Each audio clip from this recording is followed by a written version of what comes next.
During this time, we were lucky to be a thriving tribe. People of the village were collecting wheat while blacksmiths were making tools, traps, and weapons.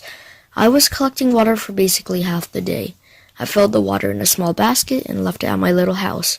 I was so tired I just fell asleep 2 steps in the house. I soon woke up hearing yelling. I rushed to a man on the floor. The villagers said, "Help me! I see a hatchet in his leg." I pulled the hatchet out and wrapped a piece of cloth around the wound to stop the bleeding. I ran to the other villagers holding back a group of 10 men. The men looked similar to us. They had leather around their body, except they looked more buff. The villagers were surrounding the village with sharp little pieces of flint, and the other villagers were throwing harpoons. An invader stepped into a piece of flint and it sank into his foot. The invader fell on the floor and saw a harpoon falling from the air, right before it ended up in his solar plexus.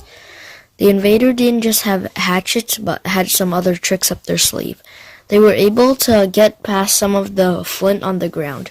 They had torches and they threw them all over the village, but we got rid of it with water. We charged at them with sickles and harpoons with string attached to them. We threw the harpoons, it latched onto the invaders, and it caused them to drop their weapons.